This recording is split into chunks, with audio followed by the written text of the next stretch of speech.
Tanrıkulu Otomotiv, Kıyas Çimen ile Hayat Devam Ediyor programını sunar.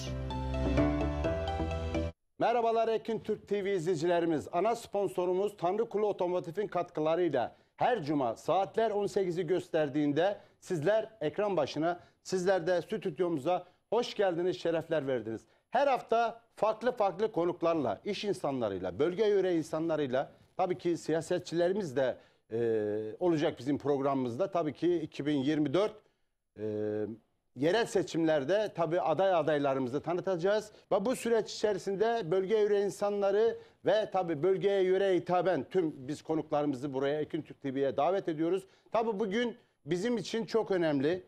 Tabii benim de aynı zamanda değerli bir hemşerim.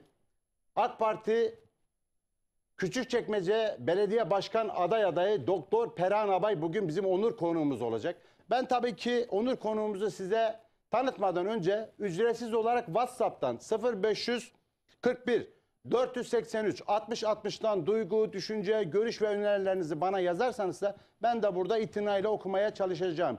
Programımız sosyal medya üzerinden Facebook'tan canlı yayında, hem Facebook'ta da varız. Aynı zamanda da sosyal medyada YouTube'da da canlı yayındayız. Bizi de oradan takip edebilirsiniz. Ben tekrar bugün onur konuğumuz gerçekten bizim Serhat şehri Iğdır'ımızın ender yetiştirmiş doktor, akademisyen ve aynı zamanda STK'larda görev almış, hem Dünya Iğdırlar Federasyonu hem Sefaköy Iğdırlar Derneği'nde birçok STK'larda kendisini ifade etmiş ve bugün de kendi medeni cesaretinden de dolayı kendisini de bu arada da tebrik ediyorum.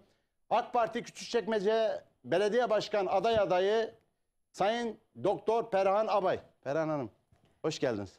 Her şeyden önce hoş bulduk. Çok teşekkür ediyorum nazik davetiniz için. Sayın Kıyas Bey bugün bizleri davet etti. Biz de canlı yayında sizlerle birlikte dostane bir sohbet içerisinde inşallah güzel bir program eşliğinde sizlerle sohbet edeceğiz. Ben nazik davetiniz için çok teşekkür ediyorum. Dediği gibi akademisyenim, sağlıkçıyım ve bilim insanıyım. Bu anlamda bugün tamamen bir dost sohbeti gerçekleştirilecek. Elbette ki siyasi bir sürece girdik.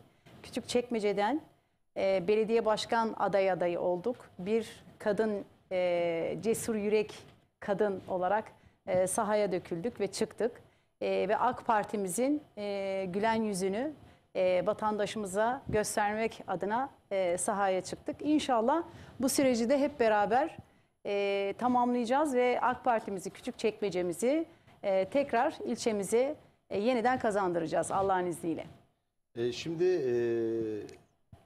doktor, akademisyen ve aynı zamanda da çeşitli görevlerde olduğunuzu biliyoruz Sayın Doktor Perihan Abay. Evet.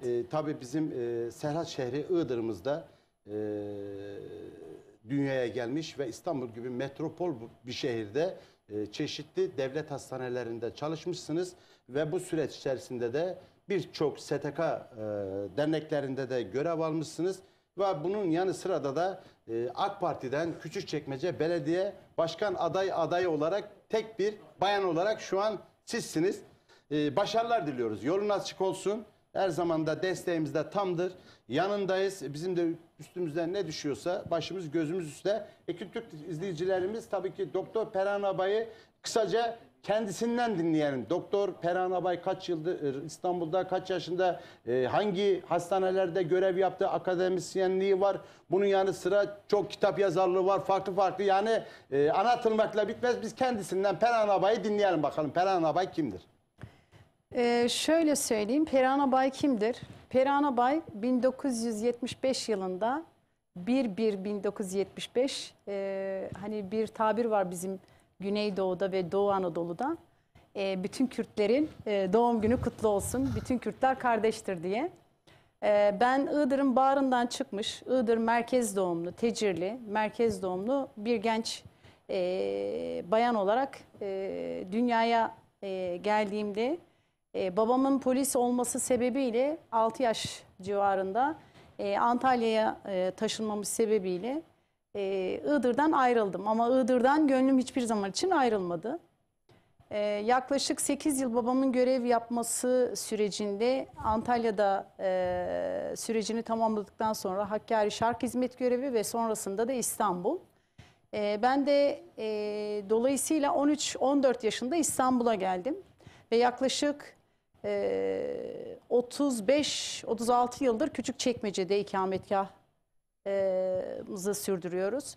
Babam burada polis memuru olarak görevini sürdürdükten sonra emekliye ayrıldı ve ben de tabii devlet memuru kademesinde sağlıkçı olarak 14 yaşında sağlık kolejine giderek 17-17,5 yaşlarında yaklaşık hemşire olarak mesleğe başladım. Ve Erzurum mezunuyum. Erzurum SSK Sağlık Koleji'ni bitirdikten sonra İzmit Devlet Hastanesi'nde bir yıla yakın hemşire olarak görev yaptım. Bir yıl sonrasında 1997 yılında Samatya Hastanesi'ne hemşire olarak atamam gerçekleştirildi. Ve hemşirelik görevini sergilerken sorumlu hemşirelik, süpervisorluk ve yöneticilik olmak üzere yaklaşık 20 yıl Samatya Eğitim ve Araştırma Üniversite Hastanesi'nde belli kademelerde sağlık sektöründe çalıştım. Ve son 6 yıldır da Kanuni Sultan Süleyman Hastanesi'nde hastane müdür yardımcısı olarak görev yapıyordum. Burada bölgenin hem evladı hem halktan biri olarak hem de bölgemin hastanesinde görev almak beni ziyadesiyle mutlu etti. Çünkü hem Küçükçekmece'nin halkının halkın içinden gelmiş biri olmak ve orada görev yapmak benim için hakikaten çok güzel ve anlamlı ve duygulu bir süreçti. Yaklaşık 28 yıllık bir meslek hayatını geride bıraktım. Bu siyasi sürece dahil olduğumda. Tabii 28 yıllık bir sağlık sektöründe bir meslek hayatım var. Hemşirelik, veterinerlik, laboratuvarlık ve aynı zamanda yaşlı bakım uzmanlığı MBA yaptım. Bununla birlikte işletme, hastane yönetimi işletmeciliği master'ını saydırıp işletme doktora yaptım. Ve akademisyen olmak istediğim için de bu süreci de tamamladım ve doktora öğretim görevlisiyim. Gelişim Üniversitesi'nde. Burada da yüksek lisans öğrencilerine girişimcilik derslerini anlatıyorum.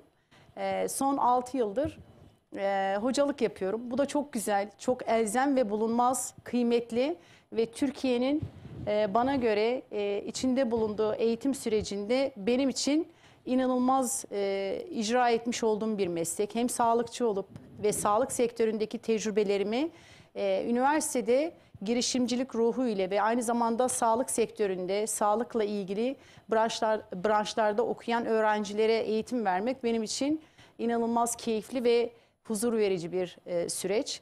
Bununla birlikte kamu yönetimi siyaset bilimi mezunuyum. Çünkü yaklaşık 20-25 tane STK'ya üyeyim. Bunları da tek tek anlatmak isterim. Tabii ki, buyurun. Sohbet içerisinde. Sıkıntı yok. Ben bu arada tabii sevgili Ekün Türk izleyicilerimiz şu an Facebook'tan ve YouTube'dan canlı yayında canlı yayında Ekin TV, Türk TV Kıyas Çimen'de Hayat Devam Ediyor programı devam ediyor. Penan Hanım, siz şifrenizi girip açarsanız oradan da sizin takipçileriniz sizi oradan Facebook üzerinden de YouTube üzerinden de takip edebilirler. Ben size vereyim. Ben tabii ki size yardımcı olmak istiyorum.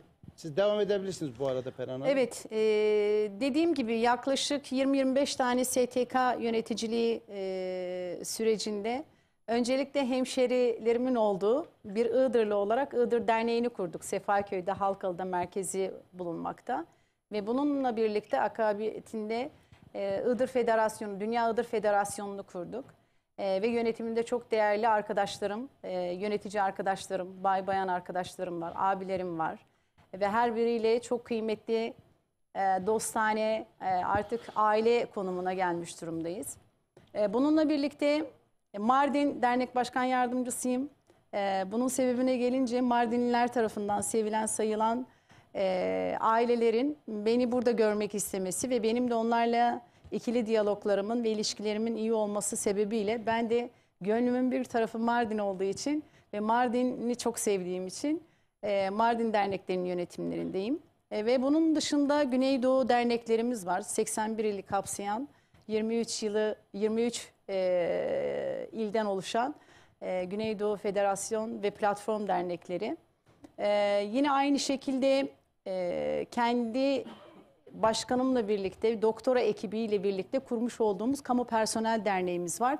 Burada tamamen memuriyet sürecindeki çalışanların mutlaka içerisinde olması gerektiğine inandığımız ve onlar için bir şeyler yapabilirsek, özellikle ara eleman konusunda çok güzel çalıştaylar gerçekleştirdik. Kamu Personel Derneği ve bu derneğin de başkan yardımcısıyım. Aynı zamanda İstanbul Başkanıyım. Yine arama kurtarma ekibimiz var. Sarkay arama kurtarma ekibimiz ve başkanımız Murat Hoca. İnanılmaz duayen bir adamdır kendisine. Buradan sevgi ve selamlarımı sunuyorum. Özellikle deprem süreçlerinde bizler bu konuda çok önemli faaliyetler gerçekleştirdik. Ve 6 Şubat depreminde bütün ekip sahadaydı. Bu anlamda derneğimizi kutluyorum bütün başarılarından dolayı. Ben de yönetimindeyim. Tabii birçok derneğimiz var. Trabzon Platform Derneği'ndeyim. Aynı zamanda Türkiye Kadın Öncüleri Platform Derneğimiz var. Burada da çok kıymetli kadınlarımız var. Her meslekten akademisyen, milletvekili, avukat, savcı, hakim birçok bayan arkadaşımın yer aldığı ve dönem dönem birçok sosyal projede bir araya geldiğimiz bayan arkadaşlarımız.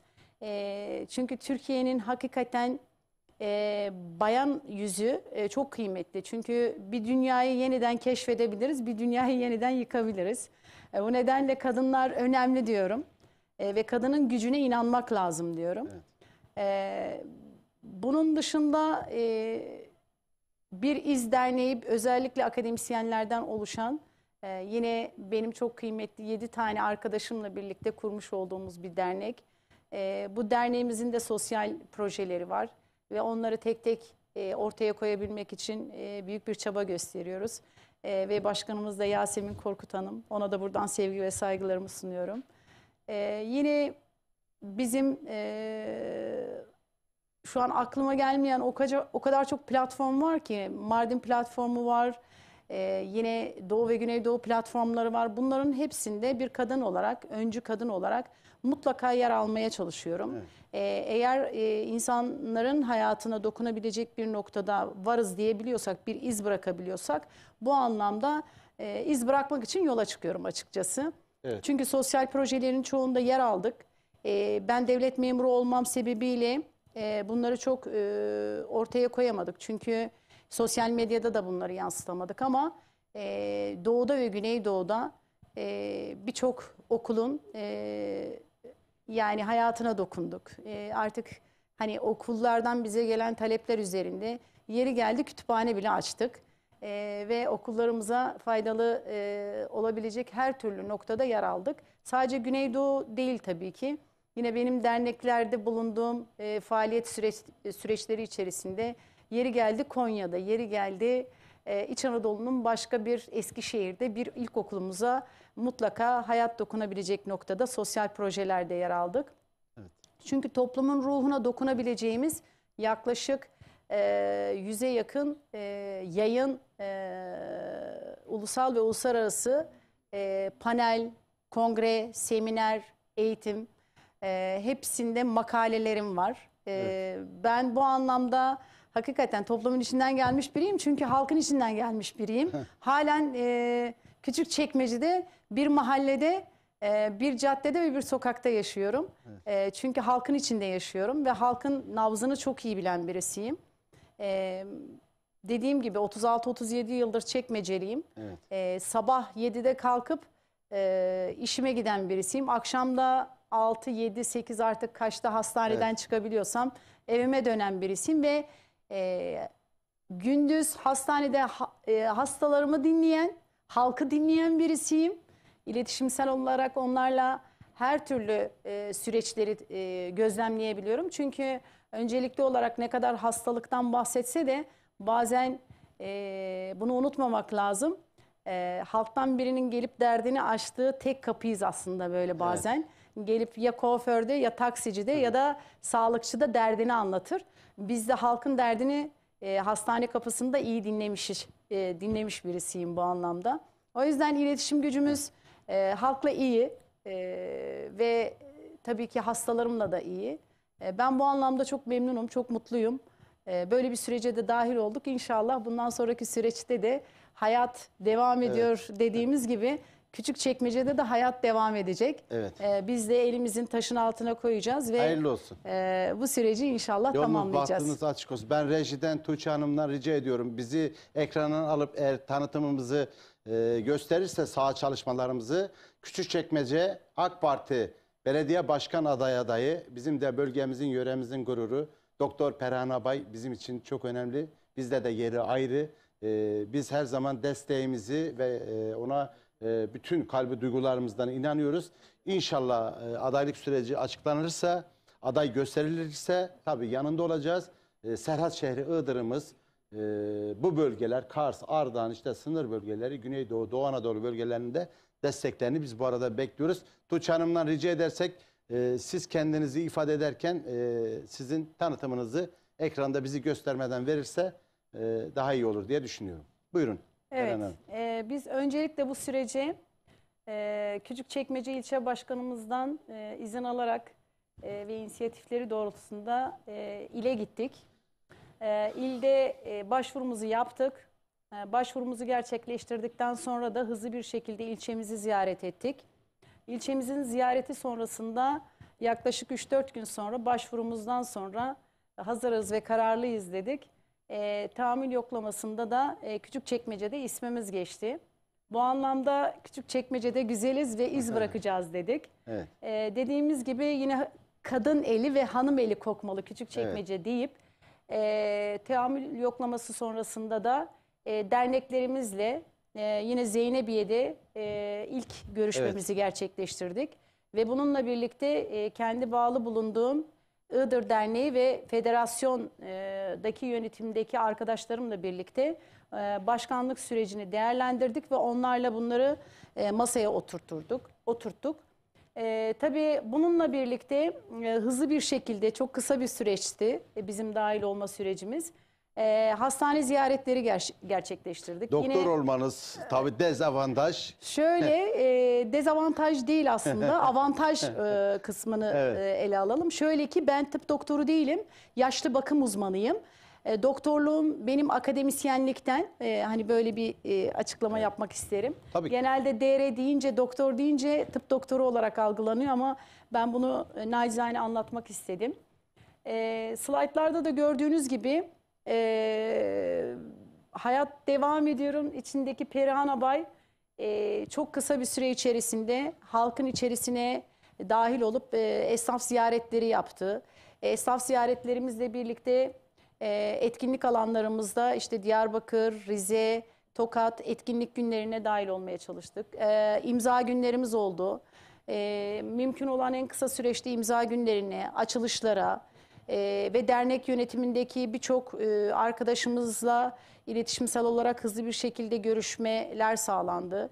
Birçok dernek başkanı ile bir araya geldik. Tabii ben bu süreçte teşkilat kısmında aramam gerekiyordu. Teşkilat yapısını bildiğim için ve hastane kanadında teşkilatla birlikte sürekli iletişimde yer aldığımızdan dolayı hem ilçe başkanını hem meclis üyelerimizi hem kadın kollarımızı hem gençlik kollarını tek tek arayıp kendimi tanıttım ve kendilerinden destek istedim bu süreçte. Bununla birlikte milletvekillerimizle görüşmeler sağladık. Tabii yani yine durmadık. Yola devam dedik. Soluğu Ankara'da aldık. Ankara'da yine mecliste birçok vekilimle görüşmeler sağladık. Yani özellikle Van, Malatya, Diyarbakır, Mardin, Iğdır, Kars ve Ağrı milletvekilleriyle bizzat görüştük. Bingöl milletvekilleriyle görüştük. Trabzon milletvekilleriyle görüştük. Yine bölgemizin milletvekilleriyle görüştük.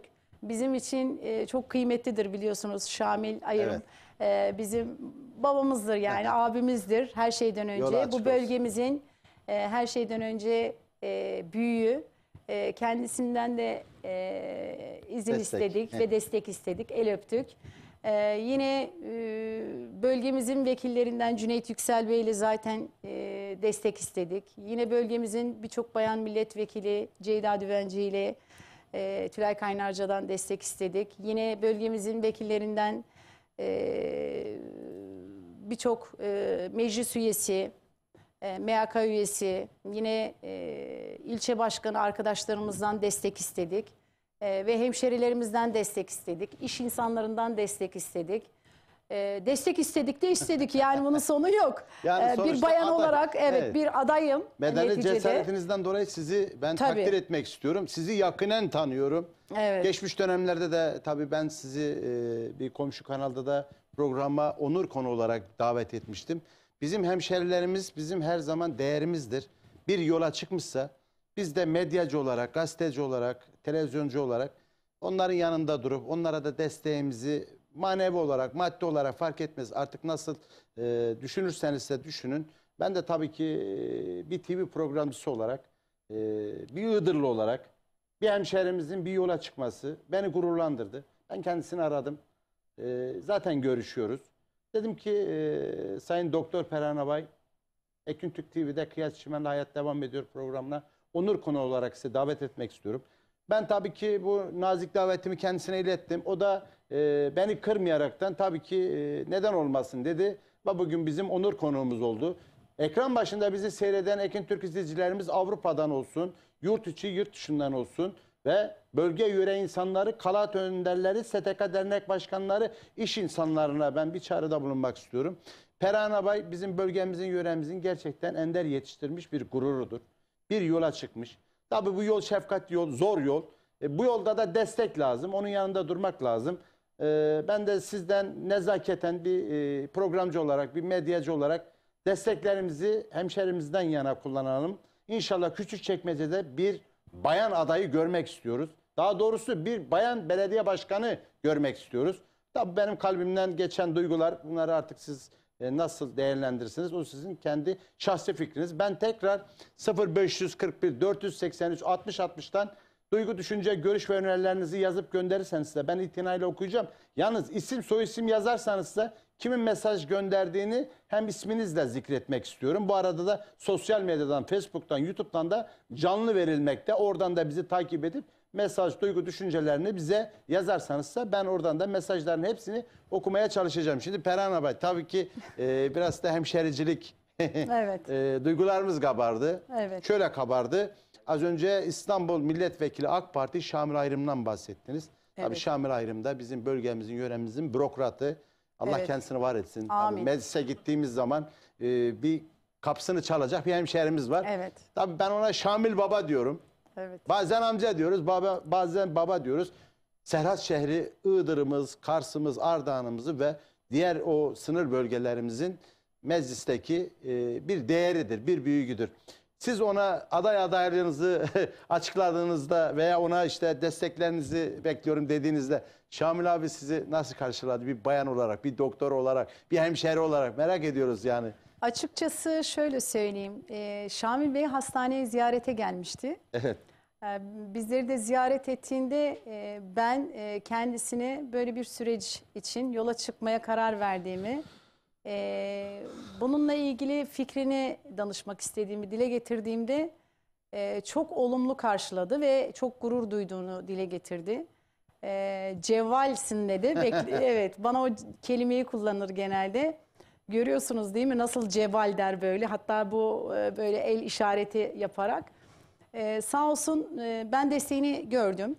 Çünkü Şamil Bey'in her şeyden önce yani sadece kendi hemşerisine değil, bölgede sevilen ve sayılan bir insan.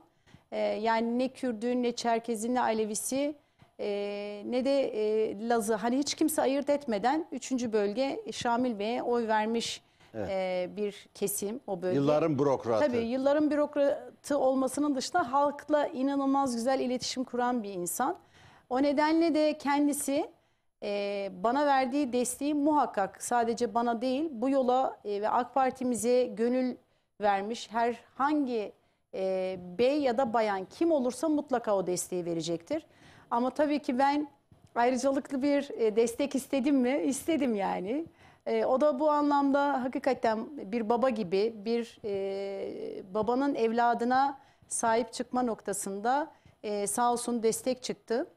Elimizden ne gelirse mutlaka yanındayız dedi. Bu anlamda kendisine çok teşekkür ediyorum ve ellerinden öpüyorum buradan. Tabii ki Şamil Bey gibi yine bölgemizin insanlarından Can Türk Alagözleri de bir şekilde ekibine ulaştık. Sağ olsun onlar da destek verdi. Ve ismini sayamadığım birçok insan var burada.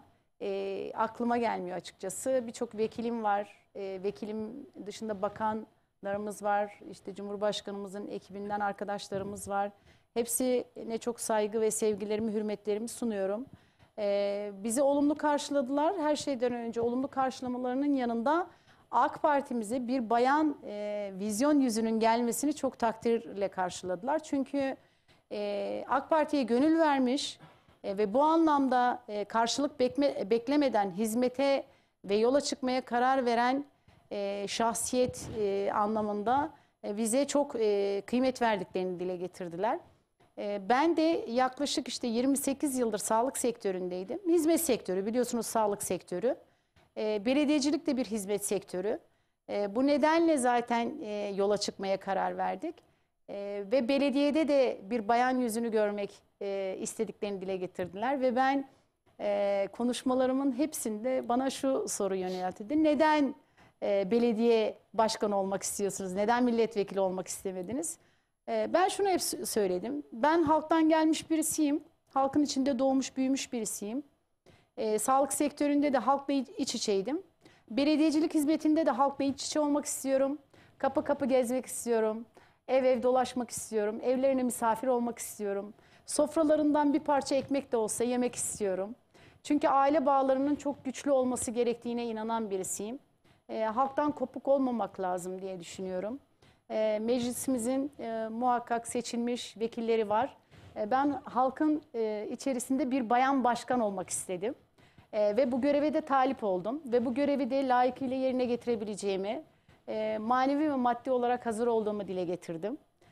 Bu nedenle kadın olarak bir yürek cesareti gösterdim. Çünkü ülkemizde gerçekten kadınların her yerde olması gerektiğini dile getiren çok kıymetli, çok büyük bir liderimiz var. Sayın Cumhurbaşkanımız Recep Tayyip Erdoğan. Kendisine buradan sonsuz teşekkürler. Çünkü bizleri yüreklendiren gerçekten kendisi.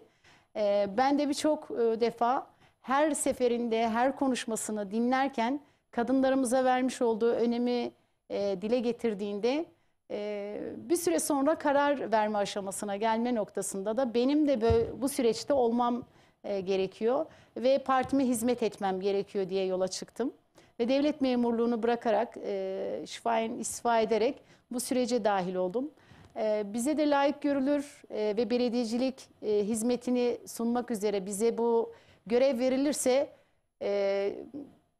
inanın bir iz bırakmak üzere Küçükçekmece'ye yola çıkacağımıza ve bunu layıkıyla yerine getireceğimize inanıyorum. Çünkü güçlü bir ekip var. Beni destekleyen güzel bir ekip var.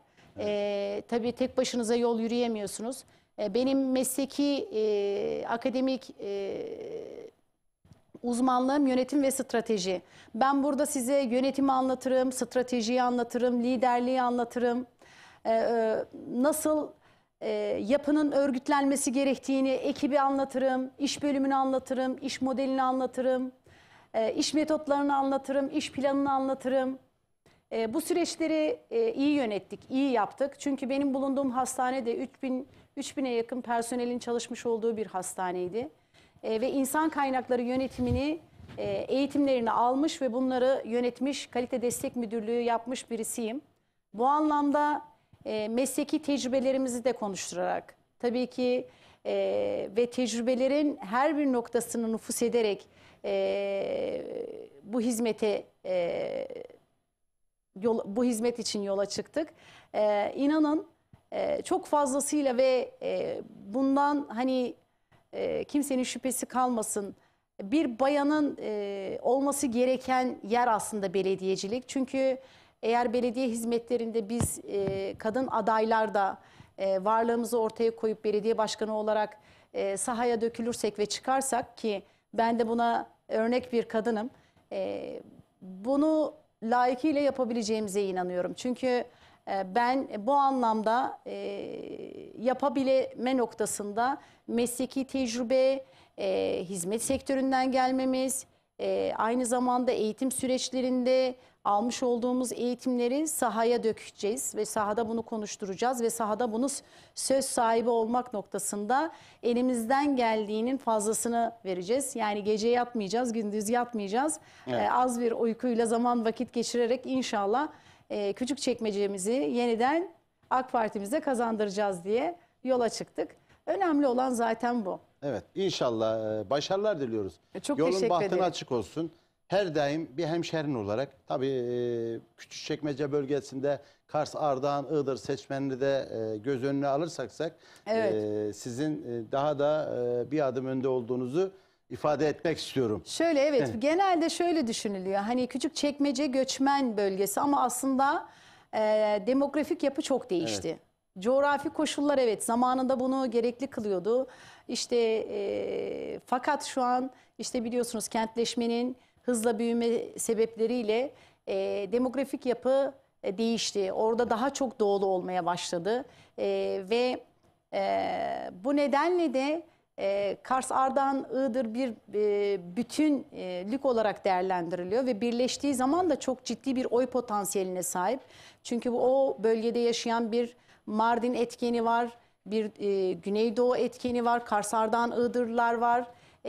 Çünkü bir Halkalı var yani. Bir Halkalı'dan oy almak ve onların yardımlarını almak gerçekten ve onlarla birlikte yol yürümek benim için bir görev olarak kabul ettim. Ve bu anlamda da bu gücün birleştiği noktada bizi de partimizi de unutmayacaklardır ve bizlere destek olma noktasında Kars, Ardahan, Iğdırlar, Mardinler, Hemşehrilerinize bir Bingöller, çağrıda Muşlular. bulunmak en doğal hakkınızdır. Tabii Sinop, Tokatlılar yine o bölgede söz sahibi insanlar. Muşlular var. Onlar da bizim destekçilerimiz, onlar da bizim kardeşlerimiz. Biz hemşeri ayrımı yapmıyoruz. Ben Iğdırlıyım evet ama hemşeri ayrımı yapmıyoruz.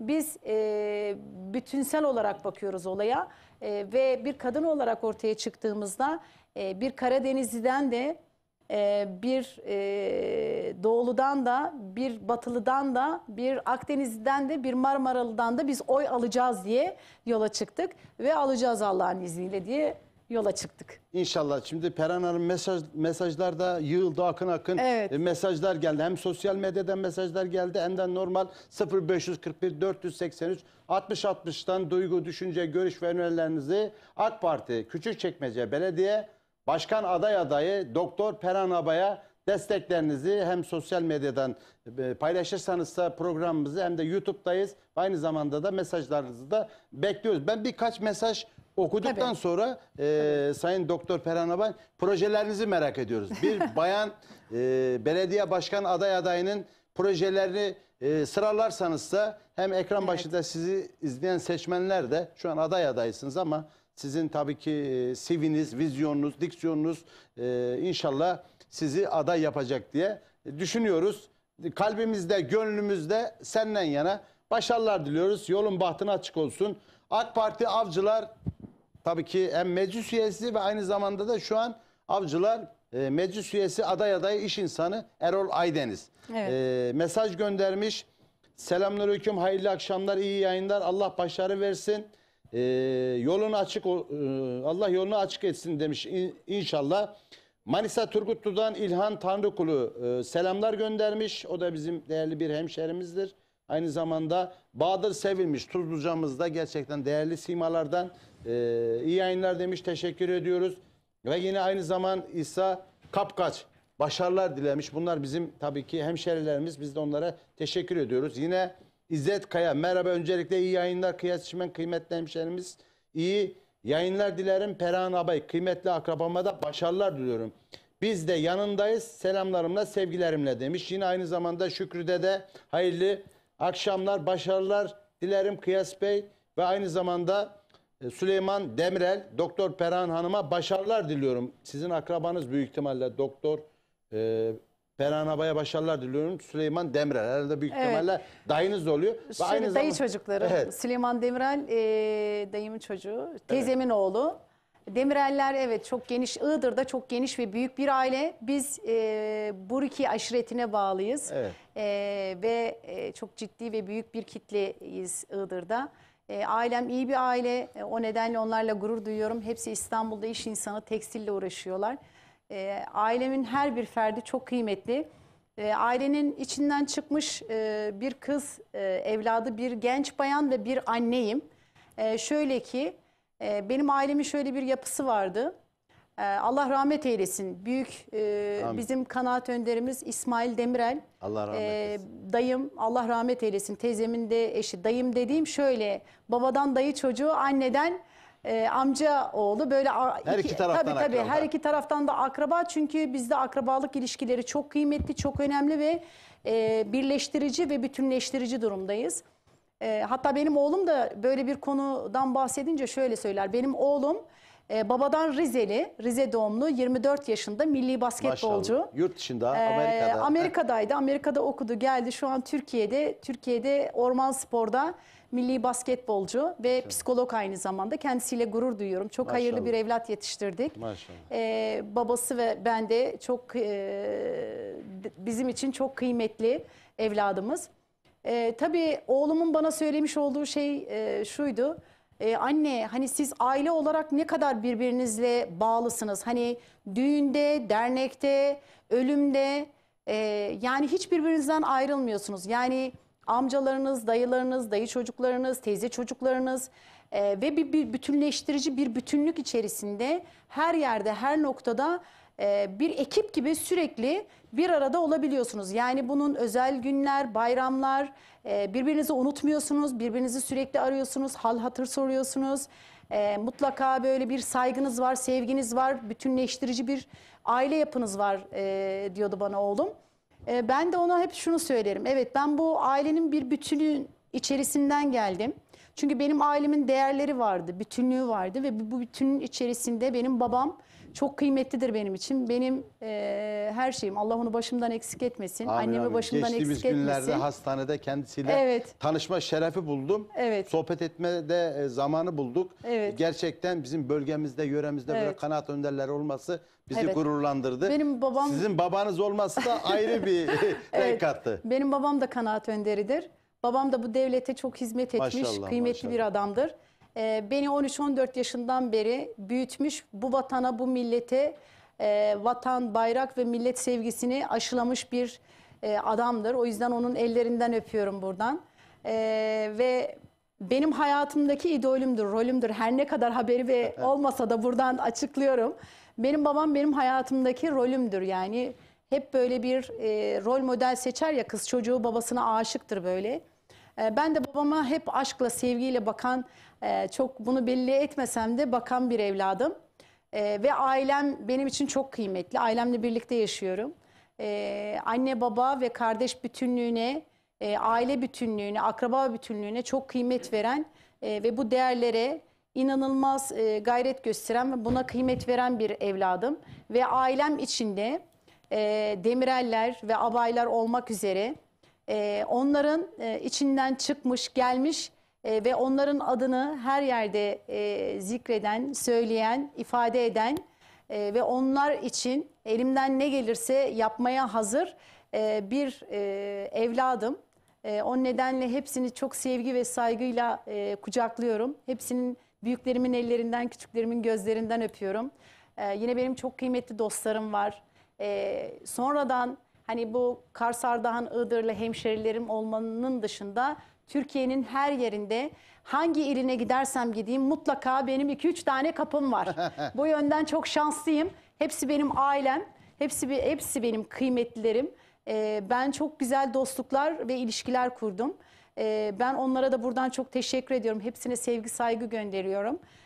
Ve mutlaka hepsiyle bir şekilde bir gün bir yerde karşılaşabileceğimize inanıyorum. Ve mutlaka diyaloglarımız devam ediyor, iletişimlerimiz devam ediyor. Ben halen ilkokul, ortaokul, lise ve üniversite hayatımda ve mesleki kariyerimde yapmış olduğum çalışma arkadaşlarım, okul yaşamındaki arkadaşlarım ve dışarıda sosyal arkadaşlarım ve aile içerisindeki bütün aile deki her bir fertle beşeri ilişkilerim benim devam eder.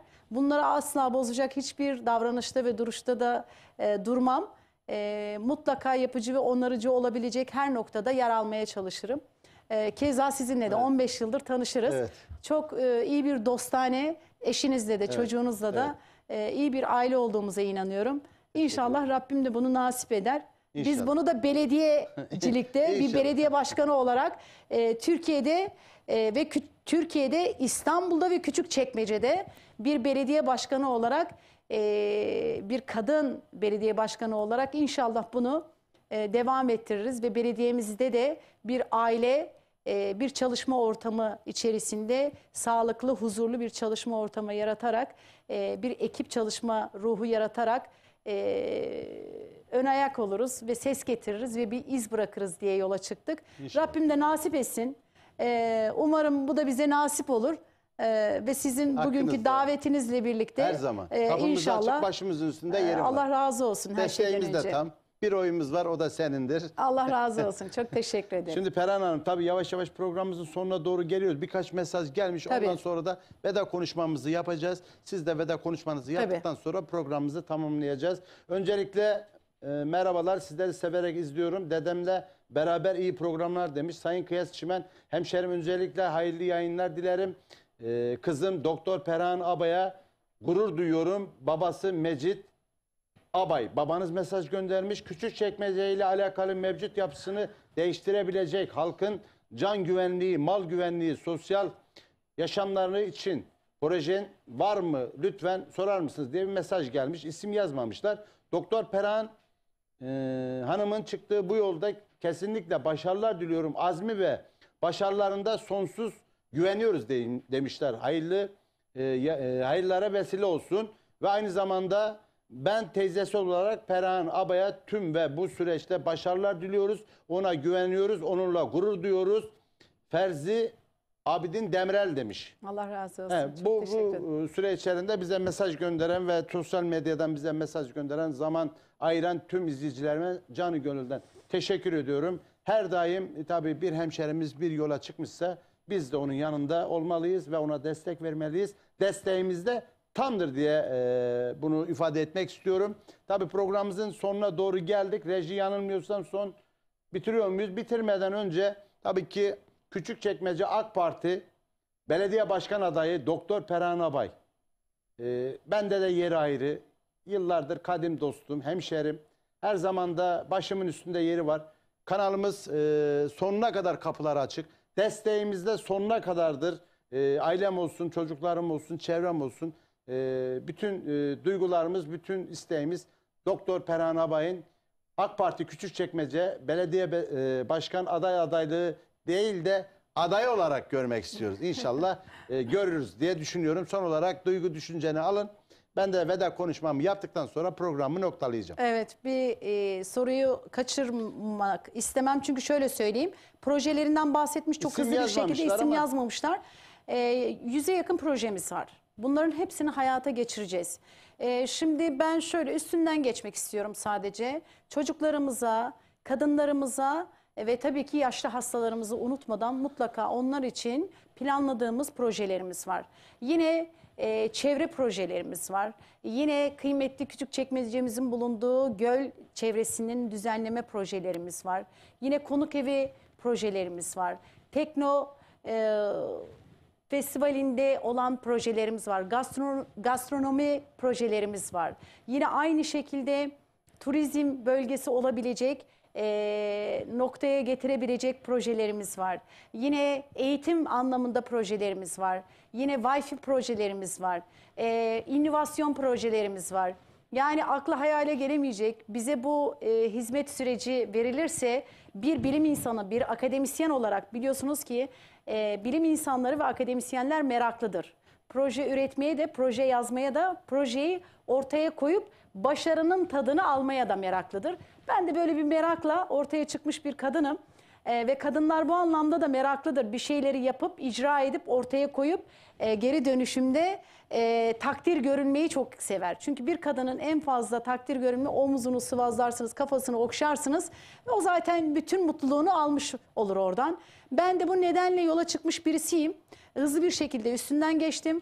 Ben bugünkü nazik davetiniz için, buradaki konuşma sürecinde bana vermiş olduğunuz bu süre için Her zaman.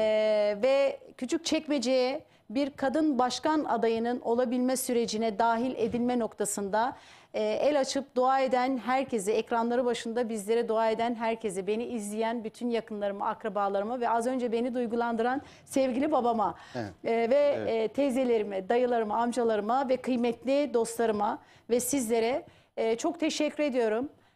Bugün burada canlı yayında bizleri dinlediniz. Umarım bundan sonraki süreçte biz de aday olarak gösteriliriz ve el birliğiyle bu duamızla birlikte inşallah Küçükçekmece'mizi yeniden AK Parti'ye kazandırıp, bu arada benim babam çok koyu bir AK Parti taraftarıdır. AK Parti'yi inanılmaz seven, Recep Tayyip Erdoğan Sayın Cumhurbaşkanımıza inanılmaz kıymet veren bir babadır. Ben de o babanın evladıyım.